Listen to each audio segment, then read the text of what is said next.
everyone. This is Elena Bartash, your real estate investor. Today, my topic, as usual, about private money and different type of investigation in real estate. And today, I'm extremely lucky because my guest, Todd Polke, he is international educator and he is trainer in investing in wealth creation. And Todd lives in Australia and Gold Coast. So today we will get some really unique knowledge from him. Meet Todd. Hi, Hi, Elena. How Todd. are you? Great to meet you, Elena. I'm great to meet you as well. What is your time right now? We are at 9:03 a.m. in the morning, so it's not disgustingly early, but yeah, definitely earlier than where you are right now. Absolutely, yes. We have 7 p.m. right now in Massachusetts. It's awesome. Yeah, great. So you're winding down. I'm gearing up. Oh wow, I appreciate you joining me today with such a huge time gap. Thank you so much. No, my pleasure. I appreciate you inviting me along. Thank you. Okie dokie. Could you please tell us a little bit who is Todd Polke? Yeah, so I always find that who is Todd Polke, it always starts from the background story, right? Like what it does with everybody. We all have a story Mhm. that brought us to the position that we are in right now, and when it comes to what got us involved in investing and how we just fell in love with this world. And for me, it came from a space of I needed to do something different than what I was doing. By about kind of did what we were all taught to do, right? Where we go to school and we study hard and we're supposed to get a safe, secure job and just work really, really, really, really hard. And that was the whole recipe Yep. for success. And that's what I did. I was a personal trainer working 17 hours a day, 6 days a week, 50 weeks of the year, with the whole philosophy of life. Well, if the harder I work, the more successful I'll become. And by about the age of 20 years old, I kind of broke myself. I broke my body. I was playing judo at a high level at that point in time and lifting a lot of heavy weights and doing triathlon. I was in the army, and I wound up. I wasn't recovering properly, and I wound up in hospital with two Mm, legs being operated on, unable to walk, and my health was broken. My relationship at the time that had broken down. And you know what? Despite working 17 hours a day, 6 days a week, 50 weeks of the year, at the end of the day, I was still broke financially. And I got to the point of going, there has to be a better way than this. There's got to be something more than just like, if I'm going to keep doing this type of work ethic for the next 5 years, like, am I going to be happy where I am? And I got to the point of going, do you know what? Like, I think this rules of life that we're taught that we're supposed to follow are broken, and I need to find a better set of rules. And that's when I started studying some different people, and I started attending live events. We didn't have podcasts back then. This was 20 years ago. So I started, mhm, going to live events, and I met one of a great mentor. And after doing all this study, I learned that, well, do you know what? Wealth creation is a system. It's not luck. It's a system. You follow the system, you get the result, just like business is a system. And then I realized I didn't have the mhm. system. Right? And so I wound up buying my first bit of real estate at the age of 20 years old. Made $70,000 profit on that one deal in the space of 9 months Mm. after buying. And that was more than my entire year's income working, you know, 70 hours a week as a personal trainer. And I fell in love with the world of real estate. I fell in love with the world of investing. And I learned that profits are better than wages. And from that moment in time, having that experience, there's no way I could have gone back as a personal trainer. And since then, I've been coaching and educating investors around the world how to build strategic wealth portfolios in primarily in real estate. But I'm a crypto nerd. I'm not ashamed to say it. I love the world of crypto. I love private equity. I love taught and traded around shares. Authored a couple of books now, and just have a great time serving people and helping them build portfolios and create freedom in their life so that they can live a life of freedom and choice and lifestyle. Cool. Sounds very cool. Todd. Thank you so much. Especially you live overseas. You have this wonderful, unique experience living and working in Australia. So anyway, our podcast mostly about real estate, but yeah, I know you have golden experience not only in real estate, but you see, me as an investor really interested in how it works in Australia. Yeah. Uh, Yeah, we just spoke with you before podcast about little bit about legal part side of capital raising in Australia. Can you please tell us a little bit more about how it works in your country? Yeah, absolutely. I mean, it's interesting. I always find it interesting as well, understanding the different dynamics in real estate in different countries and things like that. And Yeah. what's amazing about US is that your yield profiles are generally way better than they are here in Australia. Like our yield profiles are not very high at all, and so the whole cash flow investing side of things in terms of real estate, people tend to focus more on capital growth plays here in Australia as Mm-hmm. opposed to traditional kind of cash flow plays. So real, yield type of plays. And so I'm always interested in different price points and all that type of stuff, and understanding how it works in different places. And you've got some interesting tax rulings, which is really useful for you over there, which is great. One of the things in Australia, like, my background is traditional real estate. So, accumulating residential real estate step by step. But about probably about 8 to 9 years ago now, I started getting involved in syndications and doing a series of joint ventures and doing a lot of private equity capital raises for developments and some hotels, and also in the Mm-hmm. world of private equity and businesses. And Australia is, I know the SEC in the US is strict, and ASIC here in Australia is very strict as well, right? But in a different way. And they really try and they limit an everyday person's ability to be able to raise a significant sum of capital to go and do syndications. And what it's called is called the 2212 rule, right? And so what that Mm-hmm. basically means is that you can raise a maximum of $2 million within a 12-month period with a maximum of 20 investors. And if they are considered sophisticated investors, and there's a definition around that, then you can do a lot more. And if you breach those type of rules, then you can get in a heck of a lot of trouble over here in Australia. And so there's a lot more Oh regulation wow. in terms of private equity and capital raising from that side of things.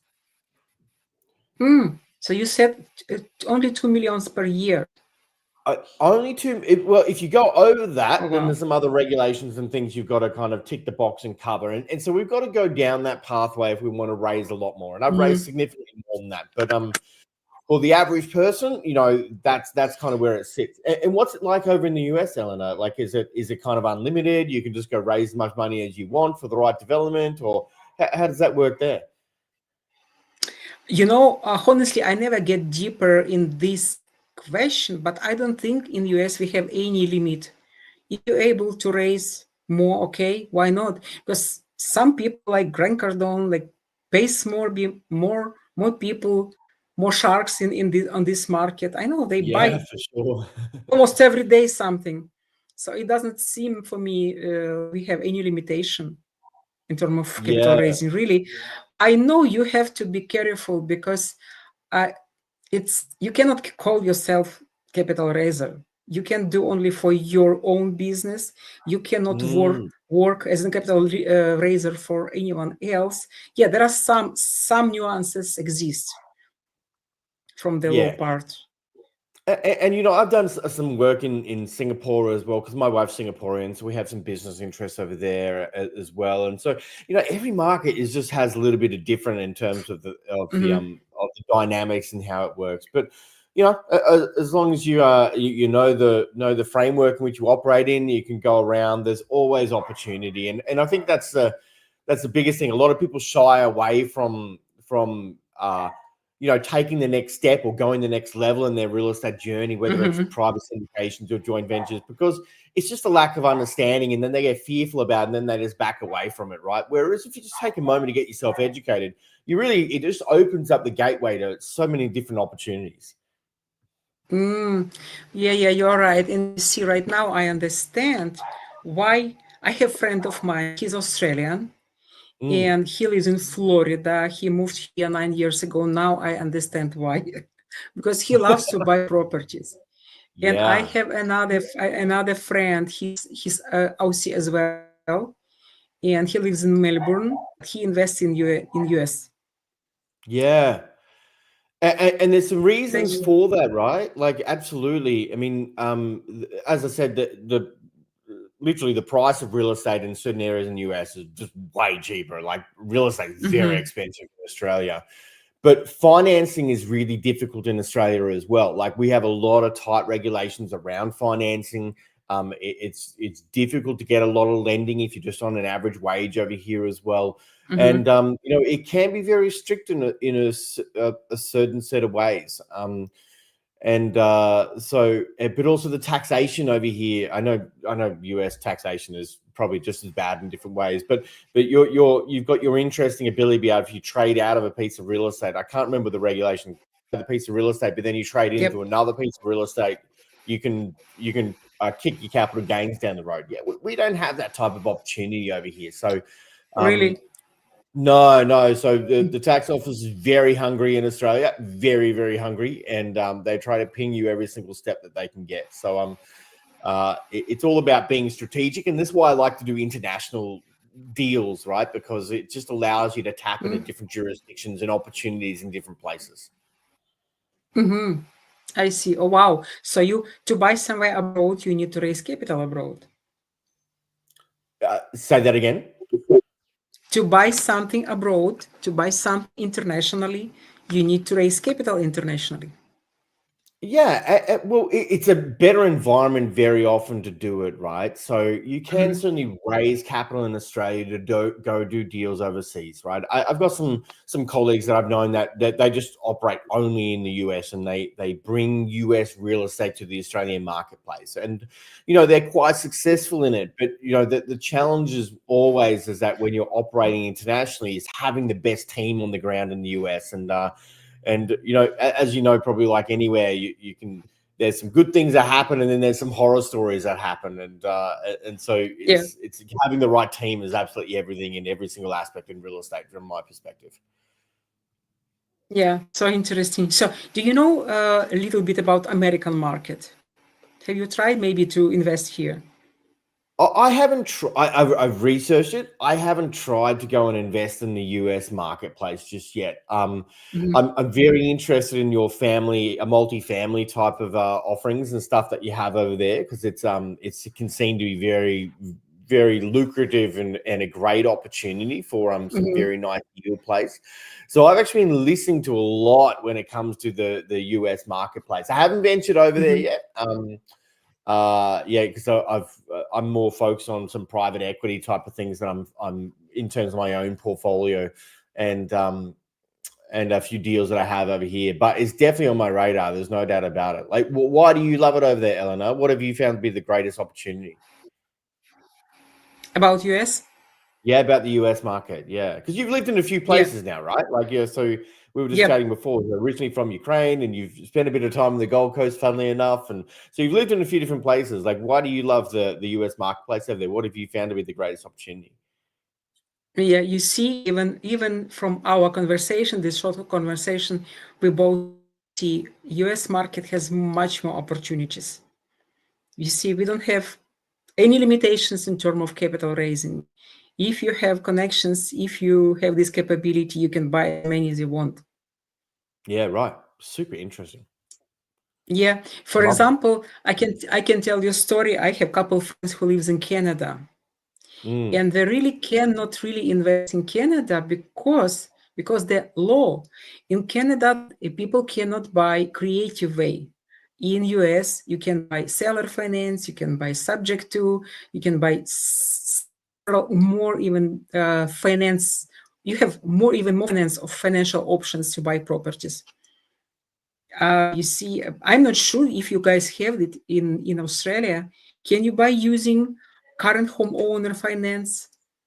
yeah, there are some creative financing options you can do. So, like the rent to buy options, and you can do property options, and so there's some creative things you can absolutely set up. So we definitely have the ability to be able to do that over in Australia. It's interesting that you can't do that in Canada.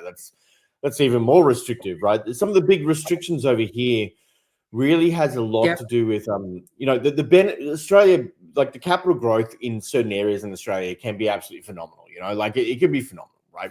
And it's a really beautiful country, and the ability to be able to curate and find certain deals that make significant sums of property. Like we're just talking, I live in a rainforest, and Oh, this is just, I bought this 2 years ago, and I've made well over $1 million in capital growth in this piece of real estate in the space of 2 years. And so like, and I've done some private equity raises for a hotel, which is going to be managed by Marriott over on the Sunshine Coast, one of the different coasts. And, as a cash cow opportunity, it's going to be yielding between 25 to 40% per annum. So it's just like, it's all about how creative you want to be and go, if you just go, I always talk to my students about this, right? The best deals are never done on market. They're never done on your main real estate websites or in the main way or following the main financing rules. The best deals are always done off market. It's always done, well, how can I be creative and how can I get access to some deals that don't hit the market, the retail marketplace, and be able to negotiate behind the scenes and bring some really interesting opportunities together. And so in all my success in real estate, the majority of it has come from how do I get the access to these off-market deals through my network, and then can be creative to, squeeze the juice out of the deals. yes, so interesting. So you have more than 20 years experience as an investor. And for me, it's really naturally you stepped into educational field. Yeah. And you are a writer, you write books. And per my knowledge, you are a lot in mindset. Absolutely. Definitely. Yeah, 100%.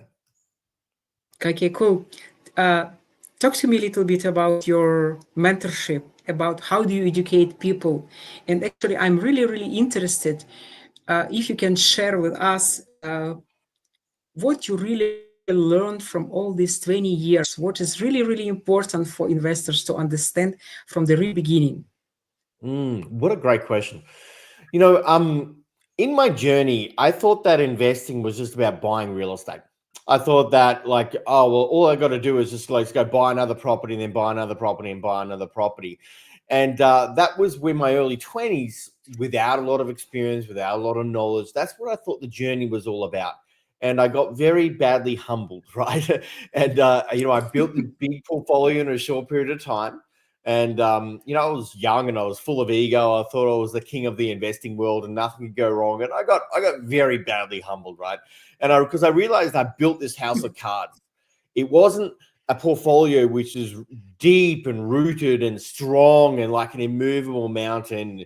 It was just this house of cards like waving around in the breeze. And as long as the breeze was doing the right thing, it was great. But then when the breeze blew a little bit stronger in the wrong direction, my house of cards came tumbling down and I almost lost basically everything and had to start all over again. Now, that was a painful experience, don't get me wrong, but as a coach, it was an invaluable experience. I fell in love with the world of educating.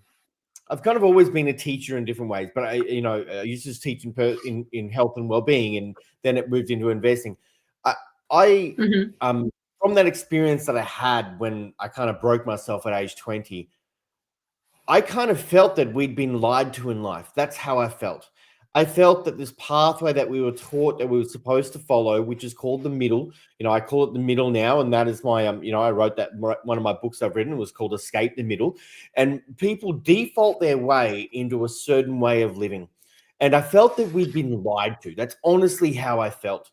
And so I honestly felt it was also a duty of mine to give people the real world education that we all should have been taught in school: how to manage our money, how to take care of our finances, how to invest, how to build wealth and create freedom. And that's why I do what I do, to help everyday people to have more opportunities in life, to live a life unlimited by how much money you earn. Like that's what one of my big outrageous goals really is with people. But some of the key things I want to share a few different philosophies that I talk to a lot of my investors about. Number one, Please. you will never out-earn yourself, right? That's one of my key philosophies. You'll never out-earn yourself. If you want to create a different level of outcome in your life, like a different level of financial reality, then you've got to become the quality of person that can create that reality in the first place and also maintain it. And we've all heard of lotto winners, right? And they win millions and millions of dollars. But then within 3 to 5 years, 90% of them are back to where they started before they won the money, because their external reality, they got some money, but their internal environment, their internal ecosystem didn't change to become the quality that a person that can manage that level of money. And why would you be given more money to manage if you can't manage what you've already got, right? So you've got to become the quality of person that can actually create that wealth in the first place. And you ask yourself the question, what comes first? Is it $1 million in a bank account or becoming a millionaire as a person? So I'm huge on psychology. The world of tactical, practical investing advice has to go hand in hand with, have you turned on your millionaire mode? Have you handled the psychology side of things so that you can build wealth and maintain wealth? So I'm a big believer in that. My next big thing, I'm all about building deep and strong foundations, especially from that experience of building this house of cards and losing it. I realized I didn't have deep and strong foundations. I didn't have it in my personal money management. I didn't have it in how I was protecting my portfolio. I didn't have it in how I was allocating my assets.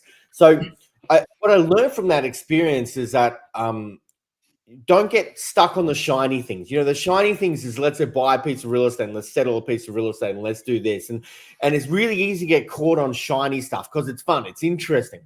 But if you don't handle the foundations, then this shiny stuff can go away really, really quickly, right?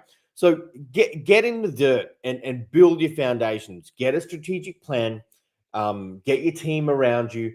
Learn how to take care of the day-to-day finances. Make sure you protect yourself along the way and focus on building sustainable wealth, not just let's just buy some real estate. And I'll share with you one more. The third is that, to me, I'm a big believer in being intentional with your finances, right? And intentional with your investing, where every element in your portfolio has to serve a purpose. And this is what broke me out of, I guess, I was, although real estate is my primary background, I invest in a lot of different asset classes. And so what I found was that every element can serve a different purpose in the portfolio. So when I'm building portfolios, what I'm thinking about is that everything has a job. And if it's not doing its job, then it doesn't belong, and I get rid of it. And I get very unemotional about it. To me, it's a system. How are we going to get the right cogs in the system in the right place to turn them on to create an overarching wealth machine? And then we have to know where that wealth machine is going. You know, what does financial freedom mean to you? What's your financial freedom figure? What's the legacy that you want to leave here on the planet? And then we start intentionally directing every single element within the portfolio, moving towards that outcome of where you want to be heading in the future. So I would say that some of the three of the biggest ones absolutely got more, like making sure you got the right team around you, the right network around you, and you know, very other things. But those are the three of some of the biggest ones that I've learned along the way and has made all the difference in my portfolio, along with thousands of investors that I've worked with over the years. Thank you, Todd. Thank you so much. And I love you mentioned first about before to become person who is able to manage big money, you need to become this person. I mean, before to get this money, you need to become to be person first who is able to get this money. So what is the best way? I know it's wide topic. You cannot describe it in 3 sentences, in 5 sentences. But what is the best way to, yeah, I know. I'm actually reading a lot about personal growth, and I know people in real estate, and everyone knows we have to stretch our environment around us, our brain to be capable. Yeah, we have to. So what would you suggest people where we should start from or where we should go to become this kind of people? It's a great question. And I'm gonna answer in 2 different ways. I'm gonna talk about like unwinding, like understanding and unwinding your current belief systems, because one thing is people have a lot of hidden saboteurs in their life, right? Where they go out and I want to create success, I want to do this, I want to do this, but then they have these belief systems which keep tricking them up. Where people, what tends to happen, and the symptom what people tend to find is that they keep they try and take some steps forward. They're 1 step forward and 2 steps back type of situation. They keep winding themselves up in the same scenario. So I don't want to talk about that. But then I want to talk about your ecosystem, which is, I truly believe it's one of the biggest gaps in in goal creation and personal growth and things like that, which isn't spoken about enough. So when it comes to your individual beliefs, we first have to understand that most of our beliefs when it comes to money, when it comes to wealth creation, when it comes to investing, they're not ours. We actually inherited them from somebody else. So as we were growing up in life and when we were young and we were a little bit more kind of, how do I put it? Influenceable, if that's a word, right? We picked Mhm. up, well, this is what money is. This is what money means. This is what wealthy people are, what poor people are. And we picked up all these different ideas. And this is how society is. This is how we're supposed to behave. This is how we're supposed to become so we can be accepted by our parents, accepted in the education system, and accepted by society. And so we inherit all these different belief systems along the way around what we're supposed to think, what we're supposed to feel about money. And we first have to understand that they are not ours. We picked them up from somebody else. But because we picked them up, we then start thinking and operating in alignment with those beliefs because it's not what happens in life, it's the meaning that we give it, right? And so we might have this thing that happens in life. It then passes through our set of beliefs that we have, our filter that we have about our life. And we then interpret that in a certain way. And then we process that. And we because of that level, we processed it through this filter. We then go, well, this is what I'm going to do about it. And then we take some actions, right? And so we process it and we take some actions out in the real world. And what we do repeatedly is leads to our results. And so success to me or failure is a habit. It's all just a series of habits that we have in life, right? Yep. And then we Yep. repeat that over and over again. That becomes our experience of life. Because it's now our experience of life and that's what we're used to, it becomes our ceiling, right? And this is why people kind of keep Yeah. bashing up against the ceiling all the time and going around and around in circles in Yep. the same way. So Yep. one of the first things that we got to do when I teach people to start breaking this cycle, right, of let's be clear, we're giving dirty minds around money, pure and simple. When we want to start breaking the cycle and break through the ceiling, it's such a great opportunity to sit back and reflect around, well, hang on a moment. What have I been doing consistently, which has led me to the level of results that I'm living in my life right now? What are my habits that I've been unconsciously following that led me to my outcome I am right now? Because up to 40% of our life is made up of unconscious habits. We're on autopilot for a good chunk of our life, not being intentional and thinking about where these things are taking us. Then we go one step further. So what are the habits? Okay, well, what are the belief systems that I have behind those habits which have been making me do these type of things? And when we can start to understand that, all of a sudden we get to uncover, we bring the unconscious programming into the conscious decision-making mind. So we now have the opportunity to make a brand new level of decision around if we're going to continue this pathway and do something different. And then the next thing is all about redesigning your habits, leveling up your habits, because it's all well and good, I'm going to change my mind, but you've been living this certain way and thinking this certain way potentially for decades. And so changing who you are versus changing some habits is two very different things. So we start by shifting the habits, leveling up the habits, doing it consistently. And whatever we do consistently over a period of time, we reprogram our unconscious, subconscious mind. Well, this is who I am, and it's now just a part of who I am, right? And so I call it the money loop, right? The money lens, right? And I've got a whole series of trainings and stuff on this. I'm happy to, if you want a gift for your community, more than happy to. So there's a whole series of trainings around that. One of the big parts of this, though, is how do we redesign our ecosystem to support who we are becoming in the future? And this is really important, right? Because most people will unconsciously design their ecosystem to support who they currently are. So we go through life and have these belief systems, we do these things and we think this certain way. And then we set up our environment around us, being our home, being the things we have on the wall, being what we have in our car, being the screensaver on the places we go, whatever it is. And this is our ecosystem that we operate in. They will unconsciously set up their ecosystem to keep you as you are, because our unconscious, subconscious mind is a deletion creature. And it's all about staying consistent with who you are. Now, if we decide that we want to level up our life, we want to create $1 million, we want to create financial freedom, we want to, do this, we want to set this outcome. What we then have to focus on doing, apart from shifting the mindset stuff, is how do we design our ecosystem around us to support who we want to become in the future? And so, Yep. how can you up that you cannot escape yourself, that the new standards that you're committing to live by. And it could be things like, I used to have on my phone a series of messages that would pop up on my alarm.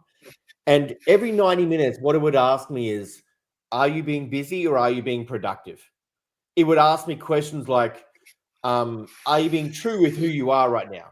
Are you being are you living in your millionaire mode? And so every 90 minutes, this alarm would go off and it would disrupt my way of thinking and realign myself with the standards in which I'm choosing to live my life by. The pictures I'd have on the wall would do this. My screensaver on my desktop would do this. Like, I would design everything around me to remind myself of the standards that I'm committing to live by, so that I would stay committed and do it for long enough that it then just became of who I am, and it no longer was effort. It was just part of my identity. So understanding those belief systems and how do you reprogram those, and then designing your ecosystem and including the people around you, is such an important element, and it's really powerful. Yes, it was my second question actually. Thank you so much, Todd, about all you just said. I'm so much agree. And consciousness is it's really, we cannot avoid it. Oh my gosh, it's, to be honest, between you and me, it's such a painful when you believe you are so smart, you can everything, and then when you're getting deeper in personal growth, when you start reading books, meet very special people who can open your eyes on yourself, So and you true. see how much deeply seating issues are in your brain, standards, all this from that came from your past, all this metrics is everywhere, and only consciousness can help us grow and change ourselves from the inside. And honestly, it's very painful, but It it is. It can works. be very confronting and challenging, can't it? But on the other side, it's really beautiful as well. And what you said there was really important. When you start down this personal development, personal growth journey, what's so beautiful about it is that you just start attracting different things in your life. You just start operating at a different frequency in life, and all of a sudden you start attracting different people that they potentially were always within your radar and your energy field, but you just weren't oscillating at the level to be able to kind of attract them into Yep. your world, and for you to be attracted into their world. And all of a sudden you step into this world, and the whole world of opportunity just opens up. And personal growth isn't supposed to be easy. It's supposed to be challenging. It's supposed to challenge who you are so you become better than who you are. And it can be a challenging experience where you have to go inside and ask some deeper questions and face some things that you've been hiding from.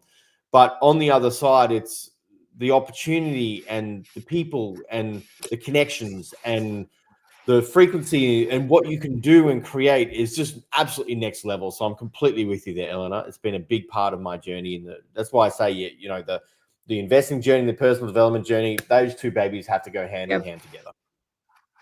It's so cool. I love this conversation. Thank you so much, Todd. And you know what? I really would love to put link on to your book, Escape the Middle, under this video so people can find and purchase it. Yeah. Do you sell it on Amazon? Yeah, it's definitely on Amazon. So you can find it on Amazon. Just search Escape the Middle or Todd Polke, you'll be able to find it. Otherwise, you can go to www.escapethemiddle.com and there'll be a link to the Amazon thing there anyway. And there's some other really, really cool free Okay. resources there to take you through the book as well. Great. Great. Thank you so much. I will find the link and I'll post there.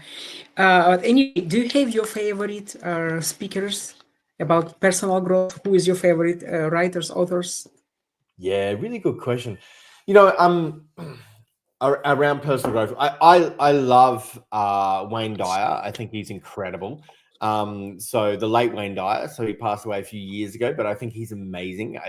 He's just a man of Mm-hmm. wisdom, and I absolutely love his stuff. I think he's incredible. I always, Robert Kiyosaki, his Rich Dad Poor Dad was one of those key books Mm-hmm. that I read when I was like Yep. 19 years old. And it was one of those, his cash flow quadrant and stuff, I think is really powerful framework for people to be thinking about life. That's for sure. Um, I'm also a big fan of Simon Sinek, so I love his work with Start with Why and The Infinite Sure. Game. I think there's some really, really powerful things, ideas and stuff that he has in there.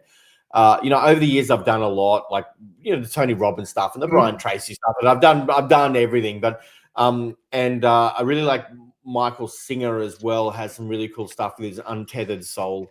So more delving in the realms of personal development and into spirituality and stuff like that. I spend a lot of time in that world as well. So those are some of the Cool. things the ones that I really, really like. Yeah.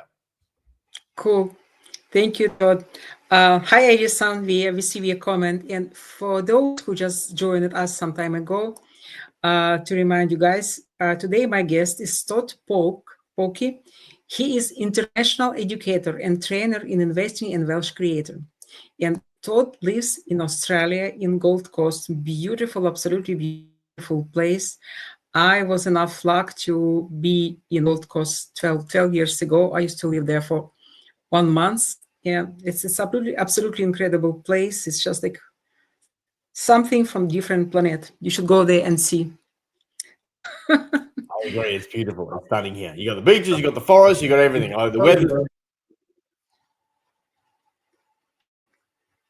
Oh, Todd, you got frost. Hello, hello, hello. Oh, I hope Todd will get back. Todd. Oh, here I am. Oh, welcome back. Thank you. I'm sorry, did it drop out? I was talking away okay. and then we went blank for a second. Then I came back. Sorry, I don't know how long I was paused for. No, don't apologize. This is not your fault. Absolutely. You're in Australia. I'm in Boston. It's still great. It's still so cool. And my other question, you mentioned it, people around you and team. Yeah, absolutely agree. People, it's mindset and people. It's really everything we should care about, really. And what should we know to start building our team? What would you suggest? Hey, great question. One thing I know to be true is that qualifications do not mean qualified to help you grow your wealth. Okay? Qualifications do not mean qualified to help you grow your wealth. I feel really strongly about this because over the years, I became a real estate agent when I first decided I was going to get involved in the world of real estate and investing, and I felt like I needed to get some experience, right? And I became a real estate agent, but I didn't learn anything about real estate during the course. All I learned was how to fill out contracts. And then I went into this environment where I was working as a real estate agent, and there were 17 other agents in the office, and only one other agent who, he was about 60 years old and I was about 20. And only one other agent owned an investment property in the entire office. And I realized I was in the wrong place. And so Wow. I also became a mortgage broker. And I did that course in 3 hours. And in that course of 3 hours, I just had to tick some boxes and that was it, so I could become qualified. But I didn't learn anything about structuring mortgages. I didn't learn anything about strategy around lending. When I used to teach people how to trade shares and options, I became a qualified financial advisor. And I became a financial advisor after 2 weeks of distance education with an open book exam. So 2 weekends of just and I literally copied the answers from over there and pasted them over here. And I became a qualified financial advisor. And what I realized was that most of these people in the real estate world, or agents or mortgage brokers or financial advisors or even accountants, actually don't know anything about investing. Now, some of them do, and they're the ones you want to find, right? But and there are great planners and bad ones, and great accountants and bad ones, and great teachers and bad ones, and like anything in life, right? But just because someone has some qualifications doesn't mean they have a darn clue about how to help you grow your wealth. So the first thing I say about team, I believe in results and I believe in experience. That's what I believe in. So when it comes to time to finding your team, I call it the 6-star team, right? Like you want to find your 6-star team, and that's going to be people that they're going to, I won't dive into too deeply, but it'll be people that are there to help you with the individual strategies, like doing a subdivision versus just buying a cash flow deal. It's a different strategy. Or doing a multifamily versus doing, a rooming house conversion or something like that. Like, they're different strategies, and so you might need the individual people who are strategists in that area. You then need people in financing. You then need people of the deal acquisitions who the great network to find the deals. You need the people that are going to help you protect your portfolio. You're going to need people that are going to help you reduce taxes and be more efficient and also plan for your future. And so when it comes time to finding those people, I always believe in, we'll get clear on who you need, get clear on how you want to work with them and interact with them, how you want them to help you, how you want you to help them. And then, you know what? I always think about the best people I've always found have always come from referrals. Always, without fail, 100%. It's always come from referrals. Like, who do I know that operates in this space successfully already, and who do they have on their team that I may be able to bring onto my team as well? And it's always come from referrals. So yeah, team is your leverage point, because if you don't have a team around you, then you become your own bottleneck to success, right? And because each of us only have a certain amount of time, and we only have a certain amount of knowledge and a certain amount of money and a certain amount of energy on a daily basis. And it's the different decisions that we make with those resources, time, money, energy, and the knowledge that we have, is that creates a different life that you want to live. Like, it's all just a decision-making game that we get to make. But when we can tap into experience and knowledge and understanding beyond our own, and you'll know yourself, Elena, like, you've spoken about it enough, like, to me, mentorship is everything. I wouldn't be who I am or where I am if I didn't have the mentors I've had in my life, in real estate, in crypto, in business, in relationships, in like spiritual teachers, like, pure and simple. I just wouldn't be who I am, where I am, without them. Yeah, it's actually another great topic about mentorship. Yeah, it's already 42 minutes of our podcast, and I believe you are the kind of person who I would love to talk and talk and talk and have another couple of podcasts. So really, I would love to have another podcast and to speak with you about mindset, particularly. Because Love it. Absolutely. you More than happy to come back and serve. Yeah, thank you so much, Todd. So, guys who are here today with us, Philip, yeah, thank you so much for your great comment. Philip wrote, there are many insightful questions and responses here, offering a bunch of valuable insight. Thank you so much, Philip. And everyone, thank you so much for joining us today. I have wonderful guests. I have great audience today. Please feel free to ask questions if you have any questions to Todd in the chat, because probably we have another several minutes left. And next time, please join us, guys. I'll invite Todd more and more times because he's a great guy and awesome guest. Thank you so much, Todd. So if someone has questions, please put in the chat. Yeah, Todd, I would love to ask you a million questions. Yeah. I'm a teacher at heart, Eleanor. I told you, I'm happy to come in and talk and teach and share anything in my experience that can actually support people. More than happy to share.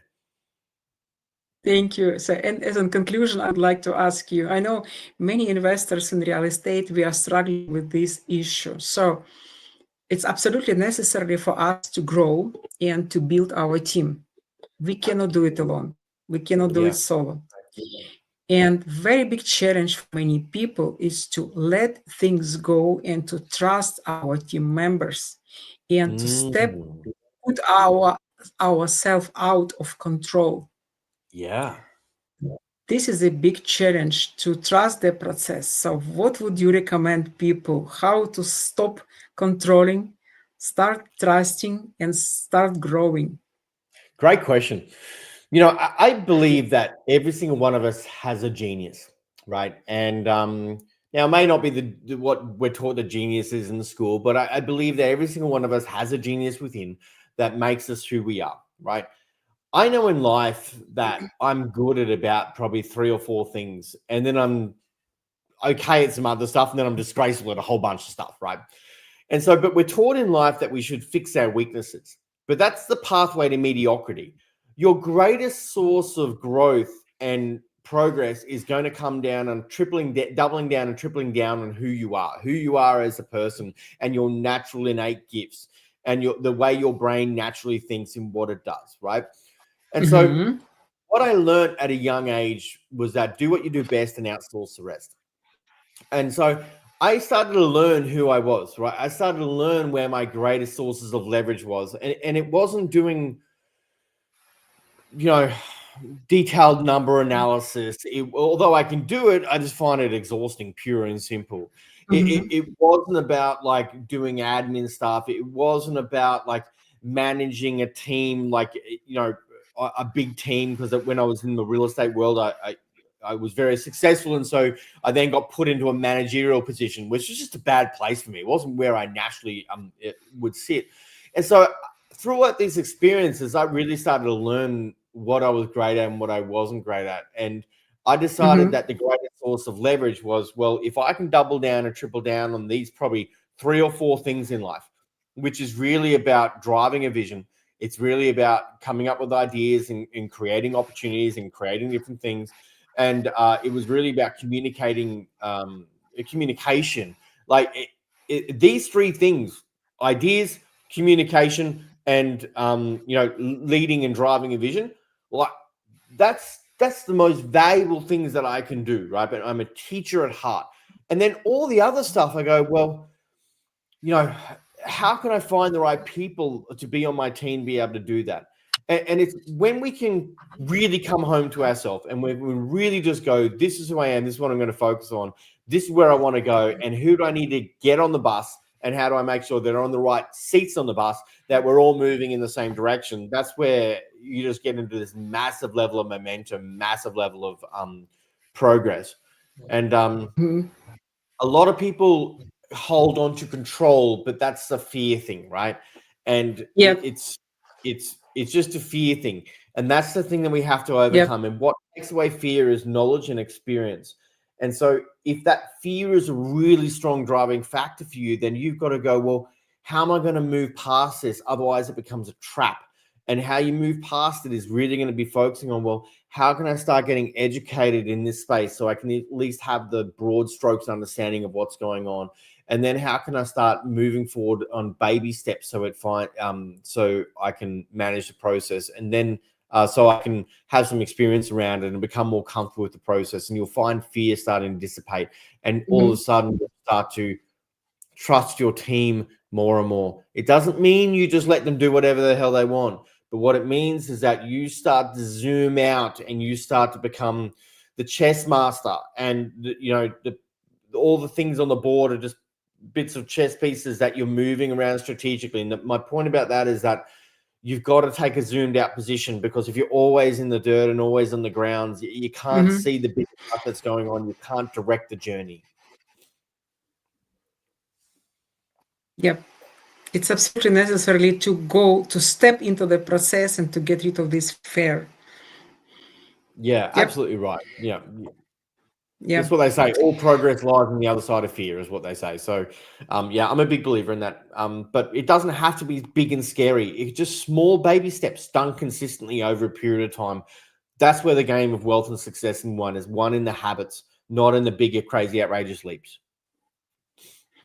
Oh, I love it. I love about baby steps, and I love we should really build foundation. I love everything you just really told about foundation building. Yeah, I can share a little bit my experience. I'm in real estate 1 year, and right Yep. after I stepped into our community, I'm a member of Sub2 Communities, wonderful community created by Pace Morby. So I stepped into, and almost right away I started building team. I hired Great. we and my former business partner. We hired operations manager immediately. We started finding deals immediately, without really deeply understanding how it works and what means team and what Mm, means whole process. And really, even if we bought our first property in several months, oh my gosh, we made so many mistakes because we did yep. not build this foundation. We did not create these systems. We just get get deeper and deeper in this chaos without really operation foundation, without really strong team. Now, honestly, after I made all these mistakes, after I lost my business partner, Mm, and now I'm in the beginning of my journey again, but it's okay. Just all my prayers, to the Lord. I hope He gave me enough brain, enough basic knowledge now to be able to build this really great foundation. I'm Yeah. strongly believe in everything you just said. Strong foundation is really number one. Team around you, and of course, knowledge and experience. Yeah, it's invaluable, that's for sure. No doubt about it. Yeah. And I love like I love the fact you just went for it. That's really cool. Most people never do it. Like I love the fact you just went for it, even though you had some experiences and some learnings and some mistakes along the way. You probably It's like your apprenticeship in real estate. You just fast track the entire thing in such a big way, right?